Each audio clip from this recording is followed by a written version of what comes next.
Hey, welcome to the first ever virtual WIN event. This is a very special event today. We've never done virtual before, so this is going to be very interesting, and please help us to make this a very exciting event. Although we can't hear anyone who's watching, we don't know what they're saying. We want you to comment below. We want you to tell us more about why you're watching, what inspired you, and if you've ever been to an event before.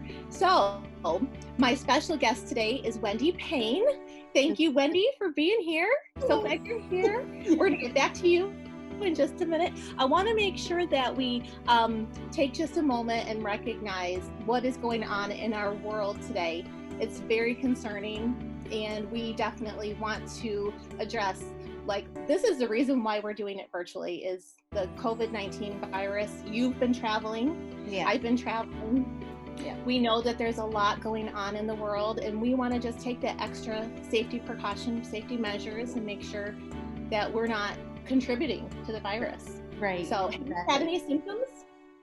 I have not had any symptoms. I feel really blessed. I travel so much. I wash my hands all the time anyway, but I am just trying to be cautious. The trips that we had planned, this is before the suggested quarantine went into effect, and this weekend we really saw very few people on our travels, even in restaurants, which my heart was just bleeding for. But I have now kind of set a home quarantine for us for actually the next month, which will be very hard for me. So I'll do a lot more online. Yes, I agree. I've been doing some recording that I'll be posting on my Instagram account a little bit later. Yep. So maybe there's someone who doesn't know me yet. So let me introduce myself real quick, and then we'll get back to what you're going to share with us. My name is Angela Hawk. I own HLA Consulting, and I work with other business owners, the busy ones who have all these balls in the air. They're juggling. They're trying to keep them up in the air without dropping one, because they know if one drops, they're just going to be flattened out, and it's going to be a hard recovery. So I just take one or two of those balls off their hands, whether it's doing their marketing email newsletter or creating a promotional video, whatever it is that helps to promote them. I'm all about that, because like you, I work business to business. And so, yes, I appreciate what you do and your heart for other business owners. And I know that you definitely have a heart for that. So without further ado, Wendy Payne is our special guest today. She is a global leader. She's a serial entrepreneur. She does blogging and vlogging and all sorts of cool, crazy things. But more importantly, her heart is for the small business owners that she visits all around the globe. But before we get started, I want to make sure that people understand you are not a travel agent. Isn't that right? No. People might think that you're a travel agent, a travel advisor, travel agent. So the most common question I get is that, oh, can you help me with my travel plans? And although I have some resources on my website, my main goal is to help promote small hospitality businesses around the globe. Those bed and breakfasts, chateaus, restaurants, and even bed and breakfasts here that might, just in the States, that might need a little help getting a shout out or a promotion. I like to do off the beaten path or unique accommodations that you might not consider or know about. But that's where my heartbeat is the small hospitality business owner. I love that. That is so exciting. What is your favorite destination that you've traveled to, maybe recently or maybe not so recently? Okay, so I have two. My top two is Scotland. I have visited Scotland 9 times in the last 5 years. So I love the people. I love the food. I love to hike. That is also big. If you visit my website, travelwithwendy.net, you will see how much I like to hike. And Italy, of course, Italy is really close second, if not first. They go back and forth. Italy, I just have a heartbeat for the people. The small businesses that I support there are definitely my family. I love that. Both of those are on my bucket list, but Italy's been on my bucket list a lot longer since I have family who comes from there. So that's just like... What part? North of Rome, which was in Perugia. Oh, yes. Have you been there? Perugia, I have my friend Rafaela, who owns a cooking school in Oh, Umbria near Assisi. And I took groups 2 to 3 times a year for the last 5 years to visit her. She has 4 apartments. She only services 8 to 10 people at any time for her cooking classes. And you each have your own apartment, and I have my own. oh, I cannot wait. That sounds like the perfect opportunity to travel and learn how to cook authentically. I have the most terrible time going to Italian restaurants because it's never what I think it should be. Right. Stuff. Well, Rafa makes sure that you experience true Umbrian cooking as well as the culture when you visit. She has little packages of excursions that you can do after the class, or you can take a nap or swim by the pool, or just walk through the vineyards or the olive grove. And so, yeah, it just is a really cool experience. So you got to go there. It's your family. Yes, definitely. And that's really what it's all about, right? The experiences that people have on these trips. When we were talking about getting this WIN event off the ground, we were definitely going to do it in person and live. And so we had this whole great plan, and you put together a wonderful curriculum. And so we're going to go a little off curriculum today, but would you like to share what you kind of redesigned and transformed for the virtual event? Sure. I really wanted to share about people who might be a small business and hesitate about what their long-term goals are, their plans are, especially if you're in the hospitality industry, if you're in the restaurant business, or maybe a small bed and breakfast, or even a tourist destination. Right. And you might have had a small business plan when you first began, but then things have either snowballed or maybe they've stalled and you're not quite sure the next steps and how to promote yourself. So some of the things that I learned from small businesses around the globe was that you really want to take a look at doing more with less is really challenging when you're a small business, and which avenue to go, which path to follow. So really ask yourselves. One of the examples that I use is the first year I was in Germany, I partnered with a vineyard and helped them bring in the harvest for their grapes. And my friends Dorothea and Edwin had us come in, and we helped harvest the grapes. In the morning, we had to arrive there early. This is a small vintner, and they only produce 40,000 bottles of wine a year. That's it. And the first time I went there, and at lunch they bring out these fest tables, and they have soup. Grandma brings soup and salads, and everybody who harvested that morning sits around these tables in a community style, and they just chat about their families, what their lives are going through. It's a really awesome personal connection. And while we were sitting there, I was talking to Dorothea, and I said to her, this wine is fantastic. This is crazy. Why aren't you in America? You could be totally pushing this to America and grow and be bigger.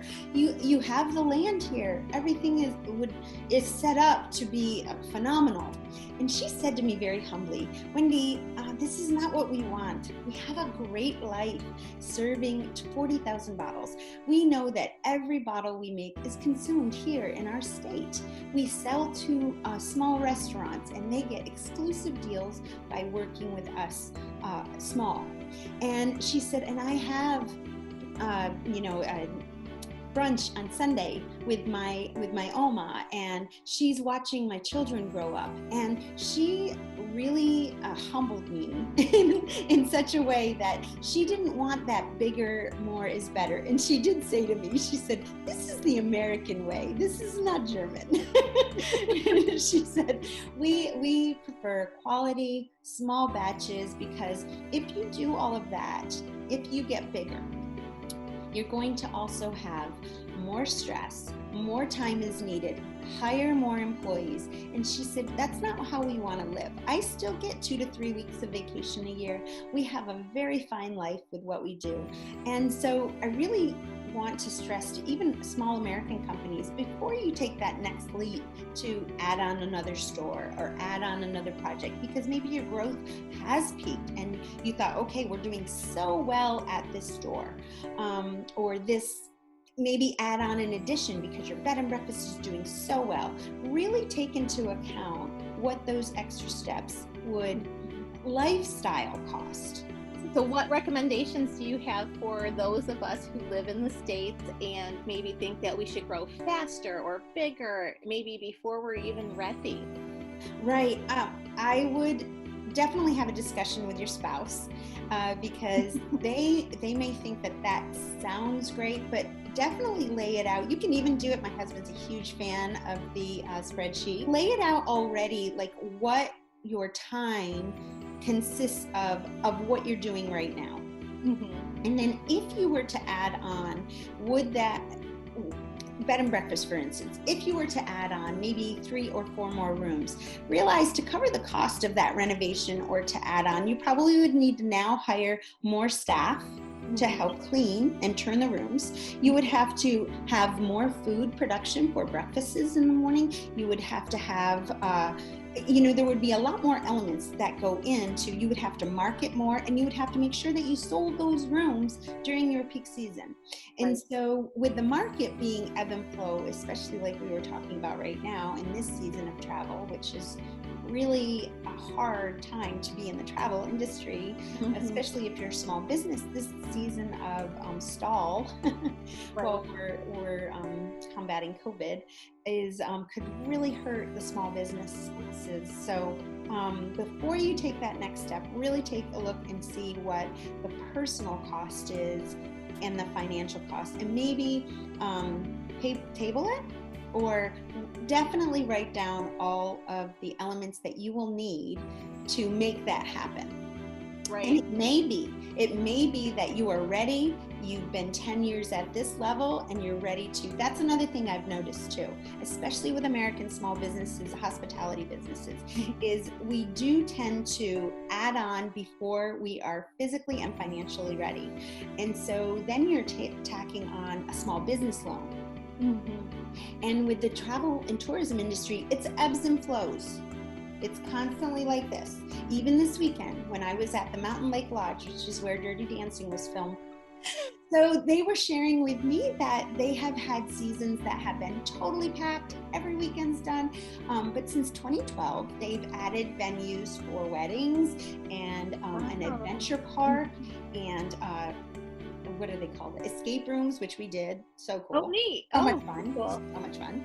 So they have added on these elements to help increase and be consistent with selling out in rooms. Mm-hmm. So you really have to take a look at pretty much the marketing. Is it physically possible? Is it family capacity? Because all of that is going to take your time. And so what is your time worth of giving up and sacrificing? Because even if it's just a small transition, it's going to take time. Right. I like how you said that you need to grow based on your marketing, and that is so true. And what I have found personally, that most of my growth comes from referral, word of mouth, and it sounds like that's what you're experiencing with your clients in Germany and Italy. Yeah. As a small business too, and especially with social media, I think we tend to think, well, I need to have this many likes or this many views. The one-to-one contact that you have with people is still the word of mouth. The best form of marketing you can have is you. As a small business, you are selling you. Even if it's a small restaurant. I spoke with the owners of Char last week. They're now a local regional chain, and you still are selling the product, the restaurant, as a person.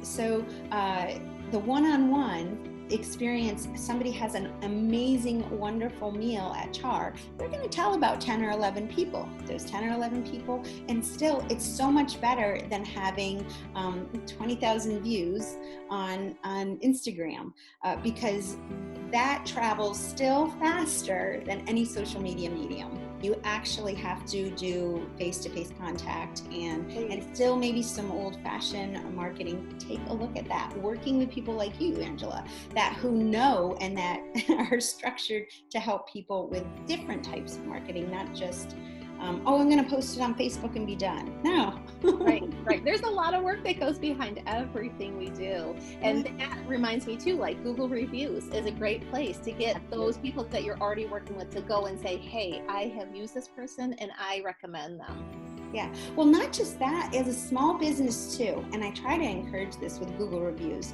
I have gone in and I've done over 300 whatever reviews with my Travel with Wendy account. And so now, because I have done that, my business name comes up as a review, and I've reviewed the restaurant. So then people kind of look and go, "What's that about?" Absolutely, it's part of your branding. So I think before we run out of time, I just want to remind everyone why WIN exists.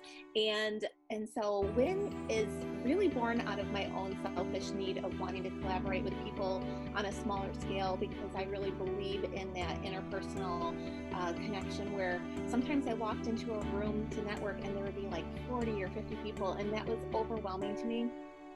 I'm an introvert by nature. People don't believe it, but it's true. And so I would just leave with maybe one or two connections, and they really weren't true, genuine connections. They just felt like another business card. Yeah. So I started talking to some of my friends, and I went to them and I would say, okay, I want to do it different. I know we have a lot of networking opportunities here in Huntsville. And it was my one friend, Elena Lejeune, she is with the Alabama Fashion Alliance, who said, that is awesome. And she said, would you like to borrow my boardroom? She was the first one to believe in WIN. Women Who Inspire Network is what it stands for. I love it. And so really, it's a place where we can all collaborate. We can share our successes, but we can also share what's not going well and be real and genuine, and have someone else who probably has been there where you are and just link arms with you and say, hey, I've got you, or I have a story to share with you. And it might just be an encouragement to let you know that you're not going to stay here. You're going to get better. Things are going to be better. Yeah. So that's what WIN is all about. And so I'd love to invite more and more people to come to our networking events. Now, we do have an evening event in April on the 21st, and it is going to be a big room of maybe up to 50 people. I would hope so. We're going to be featuring our nonprofits in the area, so I'm really excited about that. Thank you for being with me today and sharing more about what you know with the WIN community. And as my gift to you, I want you to go to my website, HLAconsulting.rocks, and look at all of my little pictures of services. You can click on them and read about them, but please pick out something from my website that I can do for you. As a business-to-business owner, I would love to do something special for you. So just pick something and we can talk about it later. Super nice. Absolutely. Yes. Well deserved. And I appreciate you so much. It's been a pleasure. And I really do hope to do this in person because the actual class that I teach involves collaboration and talking and networking. And so people have to get engaged as we talk about travel. Absolutely. Yes. And we have to remember too, today is St. Patrick's Day. I love your green. I have, I don't know if you can tell, I have green on. It's a different color green. My coffee mug is green. So I actually have tea, which is green tea, by the way. I've got all the green. No virtual pinching going on here today. Is there anything else that you can share with us before we go today? Well, I do have a podcast. My podcast is called Talking Travel with Wendy, and I am interviewing small businesses around the globe. If you have a small business or you know of someone who has a small business that needs a shout out, just let me know. I do have some space available in May. Or you'd like to do it virtual, I can do that too. But I am very happy to do off the beaten path. I've done everything from nonprofits to state parks and hotels and restaurants. So let me know. I'm here to help. That is fabulous. I hope we make great connections today. Thank you again for being here today. I appreciate you so much. You too. Thanks so much. Okay, bye.